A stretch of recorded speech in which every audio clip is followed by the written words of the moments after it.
Livre septième. Parenthèse. Chapitre 1. Le couvent, idée abstraite. Ce livre est un drame dont le premier personnage est l'infini. L'homme est le second. Cela étant, comme un couvent s'est trouvé sur notre chemin, nous avons dû y pénétrer. Pourquoi? C'est que le couvent, qui est propre à l'Orient comme à l'Occident, à l'Antiquité comme au temps moderne, au paganisme, au bouddhisme, au mahométisme comme au christianisme, est un des appareils d'optique appliqués par l'homme sur l'infini.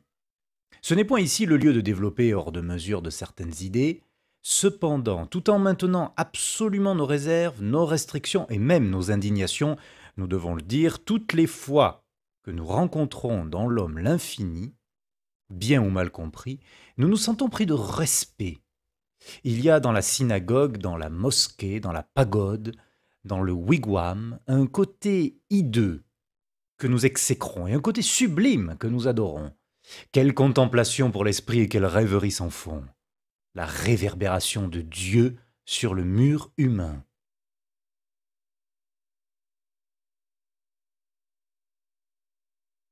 Chapitre 2. Le couvent fait historique. Au point de vue de l'histoire, de la raison et de la vérité, le monachisme est condamné.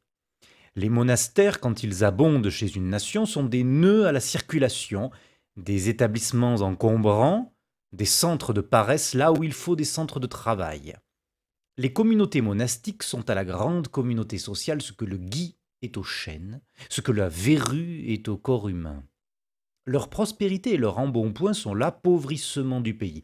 Le régime monacal bon au début des civilisations, utile à produire la réduction de la brutalité par le spirituel, est mauvais à la virilité des peuples.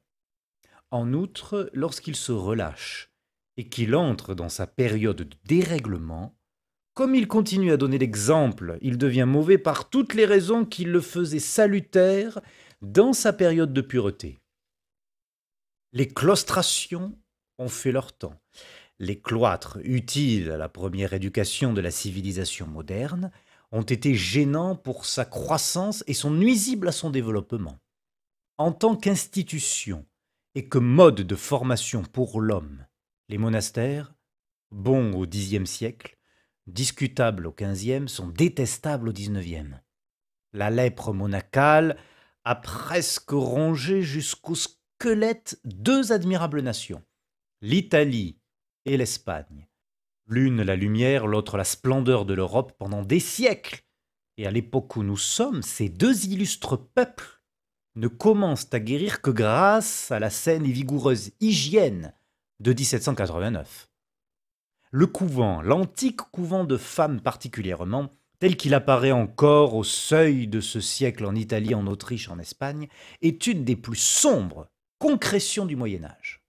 Le cloître, ce cloître-là, est le point d'intersection des terreurs. Le cloître catholique, proprement dit, est tout rempli du rayonnement noir de la mort. Le couvent espagnol surtout est funèbre. Là monte dans l'obscurité sous des voûtes pleines de brume, sous des dômes vagues à force d'ombre, de massifs autels babéliques, hauts comme des cathédrales. Là pendent à des chaînes dans les ténèbres d'immenses crucifix blancs.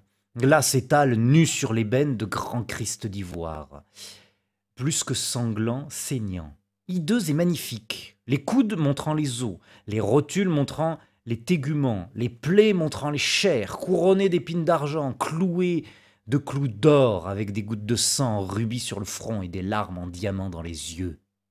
Les diamants et les rubis semblent mouillés et font pleurer en bas dans l'ombre des êtres voilés, qui ont les flancs meurtris par le cilice et par le fouet aux pointes de fer, les seins écrasés par les clés d'osier, les genoux écorchés par les prières.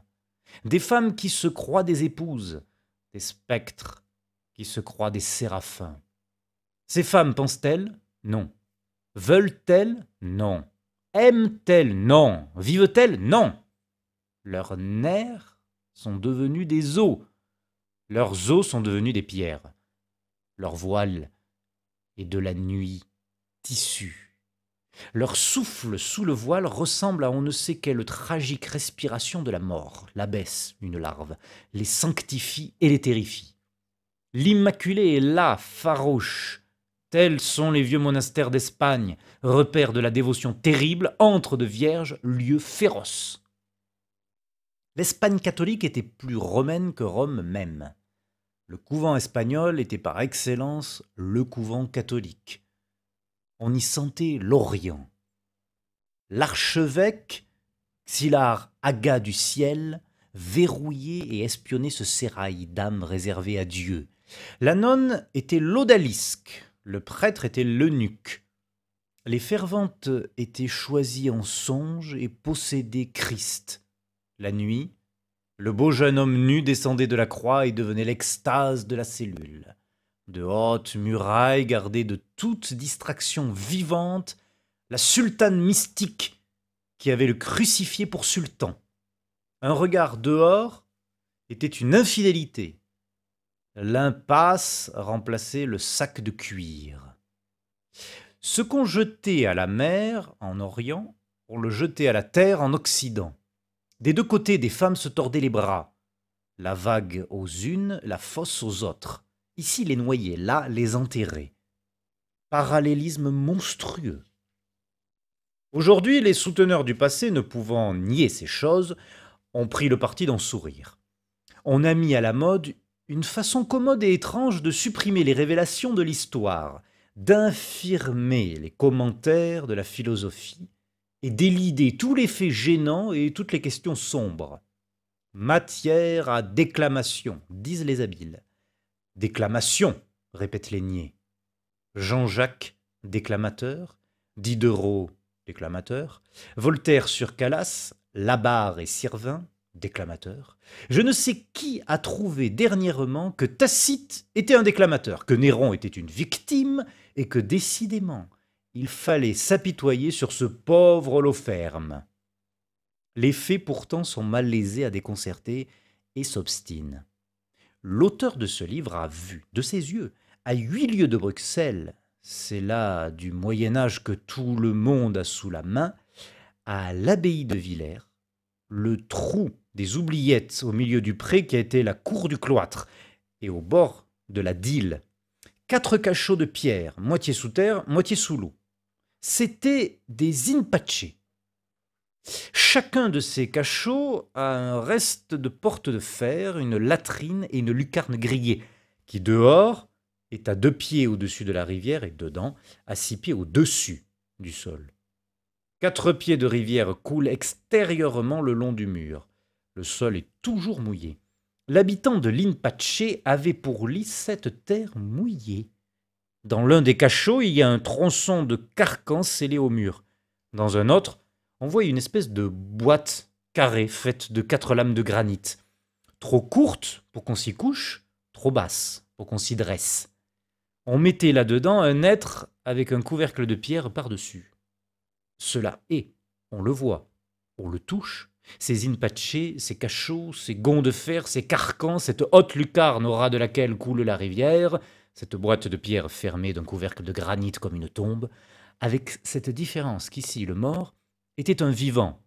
Ce sol qui est de la boue, ce trou de latrine, ces murs qui suintent.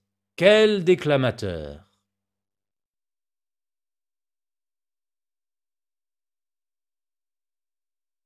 Chapitre 3. À quelles conditions on peut respecter le passé? Le monachisme, tel qu'il existait en Espagne et tel qu'il existe au Tibet, est pour la civilisation une sorte de phtisie. Il arrête net la vie. Il dépeuple, tout simplement. Claustration, castration. Il a été fléau en Europe. Ajoutez à cela la violence si souvent faite à la conscience, les vocations forcées, la féodalité s'appuyant au cloître, l'aînesse versant dans le monachisme le trop-plein de la famille, les férocités dont nous venons de parler, les in-pace, les bouches closes, les cerveaux murés, tant d'intelligence infortunée mise au cachot des vœux éternels, la prise d'habits, enterrement des âmes toutes vives.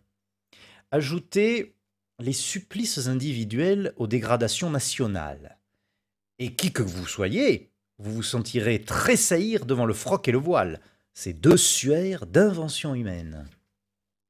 Pourtant, sur certains points et en certains lieux, en dépit de la philosophie, en dépit du progrès, l'esprit claustral persiste en plein XIXe siècle, et une bizarre recrudescence ascétique étonne en ce moment le monde civilisé.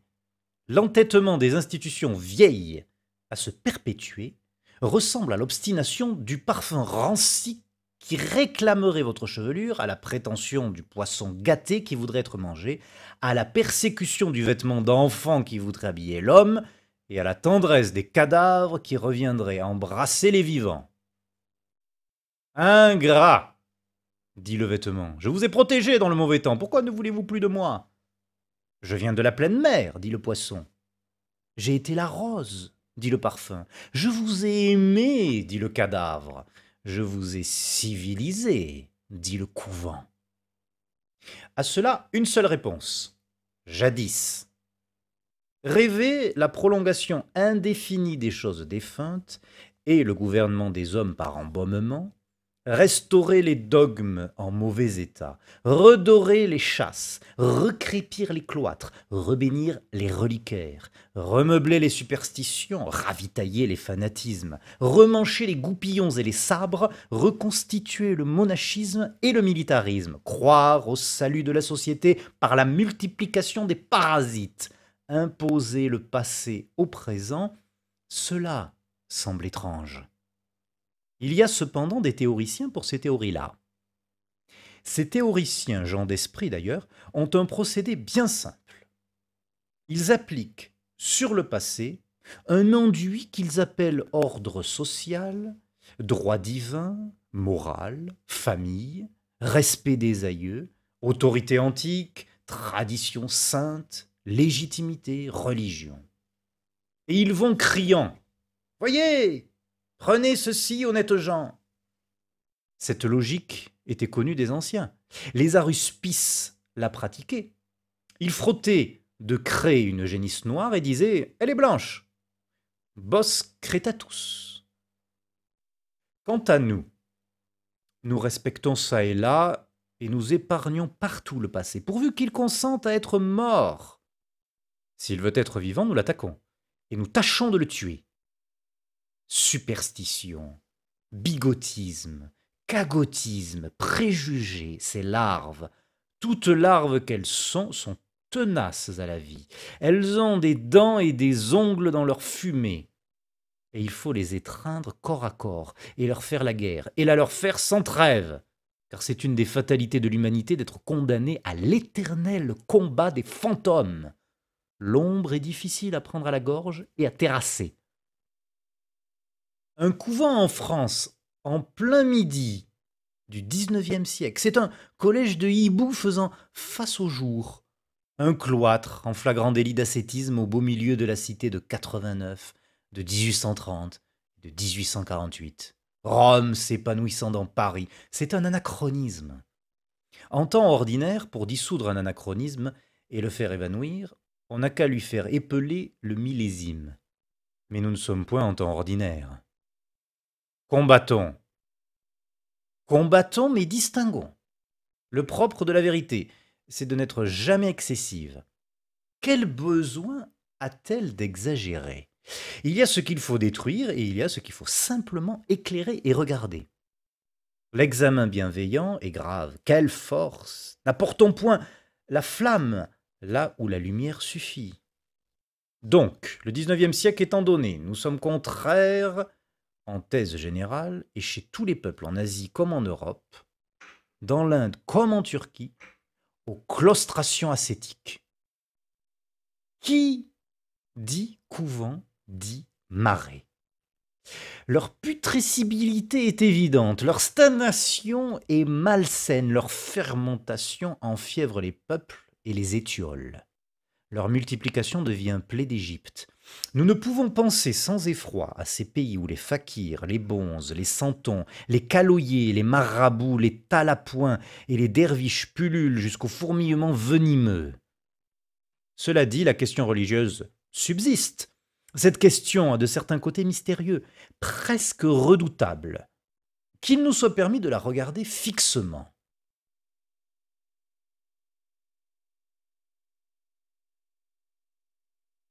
Chapitre 4.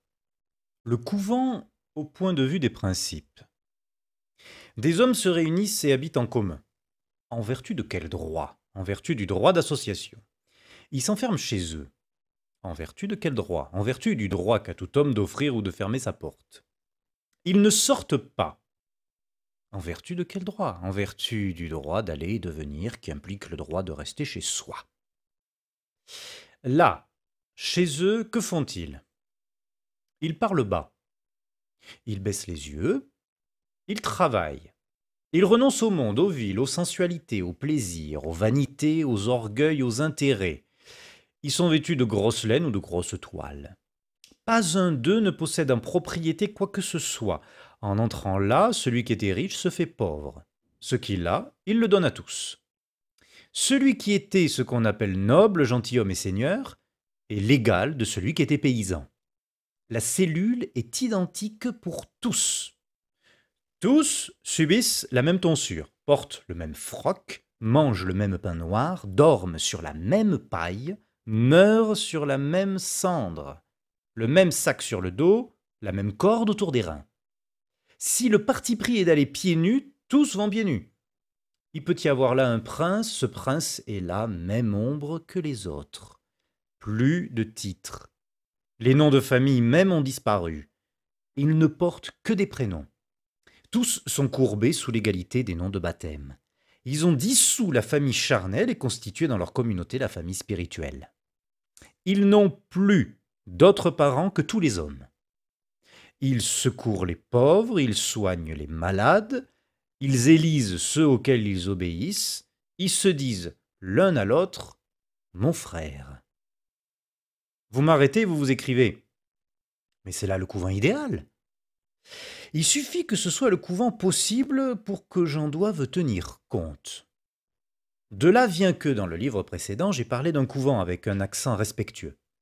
Le Moyen-Âge écarté, l'Asie écartée, la question historique et politique réservée, au point de vue philosophique pur, en dehors des nécessités de la polémique militante, à la condition que le monastère soit absolument volontaire et ne referme que des consentements, je considérerai toujours la communauté claustrale avec une certaine gravité attentive et à quelques égards déférente. Là où il y a la communauté, il y a la commune. Là où il y a la commune, il y a le droit. Le monastère est le produit de la formule égalité, fraternité. Oh, que la liberté est grande! Et quelle transfiguration splendide! La liberté suffit à transformer le monastère en république. Continuons. Mais ces hommes ou ces femmes qui sont derrière ces quatre murs, ils s'habillent de bure, ils sont égaux, ils s'appellent frères. C'est bien. Mais ils font encore autre chose. Oui. Quoi? Ils regardent l'ombre, ils se mettent à genoux et ils joignent les mains. Qu'est-ce que cela signifie?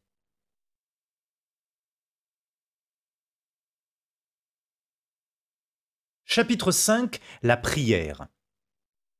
Il prie. Qui? Dieu. Prier Dieu, que veut dire ce mot? Y a-t-il un infini hors de nous?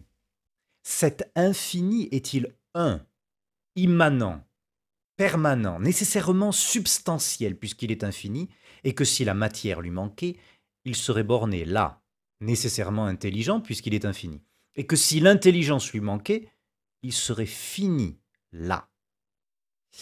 Cet infini éveille-t-il en nous l'idée d'essence, tandis que nous ne pouvons nous attribuer à nous-mêmes que l'idée d'existence?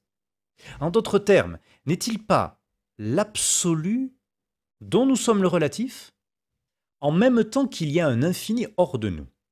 N'y a-t-il pas un infini en nous? Ces deux infinis, quel pluriel effrayant, ne se superposent-ils pas l'un à l'autre? Le second infini n'est-il pas, pour ainsi dire, sous-jacent au premier? N'en est-il pas le miroir, le reflet, l'écho, abîme concentrique à un autre abîme? Ce second infini est-il intelligent lui aussi? Pense-t-il? Aime-t-il? Veut-il? Si les deux infinis sont intelligents, chacun d'eux a un principe voulant, et il y a un moi dans l'infini d'en haut, comme il y a un moi dans l'infini d'en bas. Ce moi d'en bas, c'est l'âme. Ce moi d'en haut, c'est Dieu. Mettre par la pensée l'infini d'en bas en contact avec l'infini d'en haut, c'est cela qui s'appelle prier. Ne retirons rien à l'esprit humain. Supprimer est mauvais. Il faut réformer et transformer. Certaines facultés de l'homme sont dirigées vers l'inconnu. La pensée, la rêverie, la prière. L'inconnu est un océan. Qu'est-ce que la conscience? C'est la boussole de l'inconnu. Pensée, rêverie, prière. Ce sont là de grands rayonnements mystérieux. Respectons-les. Où vont ces irradiations majestueuses de l'âme? À l'ombre, c'est-à-dire à la lumière. La grandeur de la démocratie, c'est de ne rien nier et de ne rien renier de l'humanité. Près du droit de l'homme, au moins à côté, il y a le droit de l'âme. Écraser les fanatismes et vénérer l'infini, telle est la loi. Ne nous bornons pas à nous prosterner sous l'arbre création et à contempler ces immenses branchages pleins d'astres. Nous avons un devoir, travailler à l'âme humaine, défendre le mystère contre le miracle, adorer l'incompréhensible et rejeter l'absurde, n'admettre en fait d'inexplicable que le nécessaire, assainir la croyance, ôter les superstitions de dessus la religion, écheniller Dieu.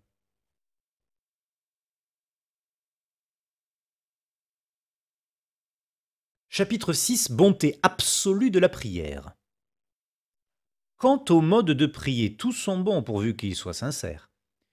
Tournez votre livre à l'envers et soyez dans l'infini.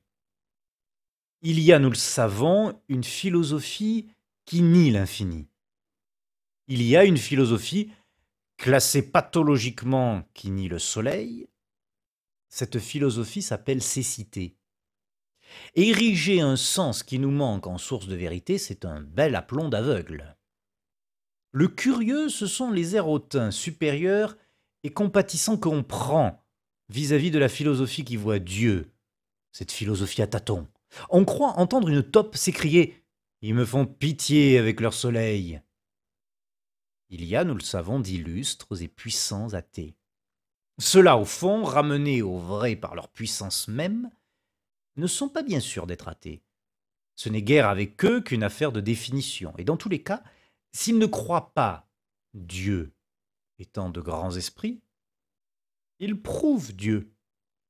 Nous saluons en eux les philosophes, tout en qualifiant inexorablement leur philosophie. Continuons. L'admirable aussi, c'est la facilité à se payer de mots. Une école métaphysique du Nord, un peu imprégnée de brouillard, a cru faire une révolution dans l'entendement humain en remplaçant le mot force par le mot volonté. Dire la plante veut au lieu de la plante croit, cela serait fécond en effet si l'on ajoutait l'univers veut. Pourquoi? C'est qu'il en sortirait ceci. La plante veut, donc elle a un moi. L'univers veut, donc il a un Dieu. Quant à nous, qui pourtant au rebours de cette école ne rejetons rien a priori, une volonté dans la plante, acceptée par cette école, nous paraît plus difficile à admettre qu'une volonté dans l'univers, niée par elle. Nier la volonté de l'infini, c'est-à-dire Dieu, cela ne se peut qu'à la condition de nier l'infini. Nous l'avons démontré. La négation de l'infini mène droit au nihilisme. Tout devient une conception de l'esprit. Avec le nihilisme, pas de discussion possible, car le nihilisme logique doute que son interlocuteur existe, et n'est pas bien sûr d'exister lui-même. À son point de vue, il est possible qu'il ne soit lui-même pour lui-même qu'une conception de son esprit. Seulement, il ne s'aperçoit point que tout ce qu'il a nié, il l'admet en bloc, rien qu'en prononçant ce mot « esprit ». En somme, aucune voie n'est ouverte pour la pensée par une philosophie qui fait tout aboutir au monosyllabe « non ». Ah non? Il n'y a qu'une réponse « oui ». Le nihilisme est sans portée. Il n'y a pas de néant. Zéro n'existe pas. Tout est quelque chose. Rien n'est rien. L'homme vit d'affirmations plus encore que de pain. Voir et montrer, cela même ne suffit pas. La philosophie doit être une énergie. Elle doit avoir pour effort et pour effet d'améliorer l'homme. Socrate doit entrer dans Adam et produire Marc Aurèle. En d'autres termes, faire sortir de l'homme de la félicité, l'homme de la sagesse. Changer l'Éden en lycée. La science doit être un cordial. Jouir, quel triste but et quelle ambition chétive. La brute jouit. Penser, voilà le triomphe vrai de l'âme. Tendre la pensée à la soif des hommes, leur donner à tous en élixir la notion de Dieu, faire fraterniser en eux la conscience et la science, les rendre justes par cette confrontation mystérieuse, telle est la fonction de la philosophie réelle. La morale est un épanouissement de vérité. Contempler mène à agir. L'absolu doit être pratique. Il faut que l'idéal soit respirable, potable et mangeable à l'esprit humain. C'est l'idéal qui a le droit de dire « Prenez, ceci est ma chair, ceci est mon sang ». La sagesse est une communion sacrée. C'est à cette condition qu'elle cesse d'être un stérile amour de la science pour devenir le mode un et souverain du ralliement humain. Et que, de philosophie, elle est promue religion.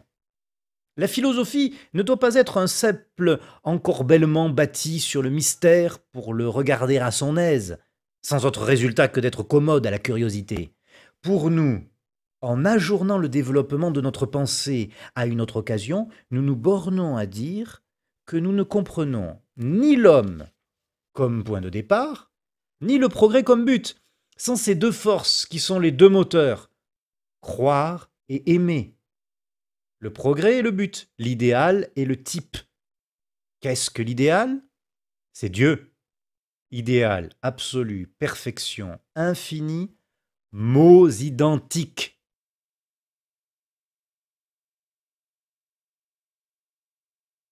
Chapitre 7. Précaution à prendre dans le blâme. L'histoire et la philosophie ont d'éternels devoirs qui sont en même temps des devoirs simples.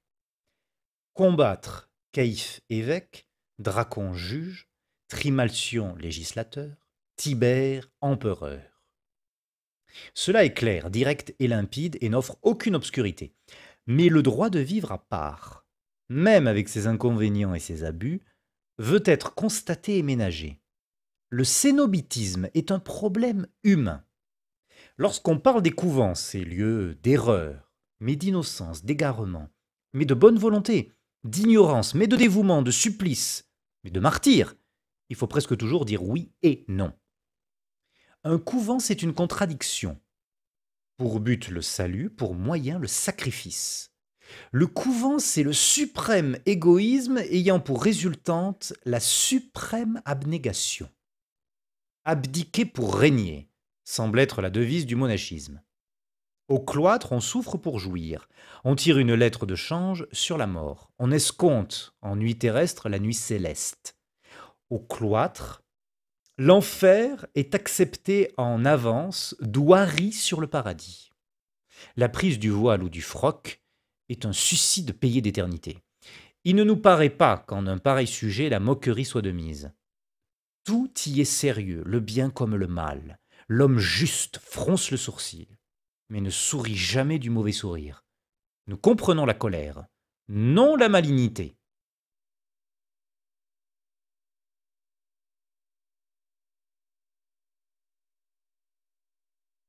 Chapitre 8. Foi, loi. Encore quelques mots. Nous blâmons l'Église quand elle est saturée d'intrigues. Nous méprisons le spirituel âpre au temporel, mais nous honorons partout l'homme pensif. Nous saluons qui s'agenouille. Une foi, c'est là pour l'homme le nécessaire. Malheur à qui ne croit rien. On n'est pas inoccupé parce qu'on est absorbé. Il y a le labeur visible et le labeur invisible. Contempler, c'est labourer. Penser, c'est agir. Les bras croisés travaillent, les mains jointes font. Le regard au ciel est une œuvre. Thalès resta 4 ans immobile. Il fonda la philosophie. Pour nous, les cénobites ne sont pas des oisifs, et les solitaires ne sont pas des fainéants. Songer à l'ombre est une chose sérieuse. Sans rien infirmer de ce que nous venons de dire, nous croyons qu'un perpétuel souvenir du tombeau convient aux vivants. Sur ce point, le prêtre et le philosophe sont d'accord. Il faut mourir. L'abbé de la Trappe donne la réplique à Horace. Mêler à sa vie une certaine présence du sépulcre, c'est la loi du sage. Et c'est la loi de l'ascète. Sous ce rapport, l'ascète et le sage convergent. Il y a la croissance matérielle, nous la voulons. Il y a aussi la grandeur morale, nous y tenons. Les esprits irréfléchis et rapides disent: à quoi bon ces figures immobiles du côté mystère? À quoi servent-elles?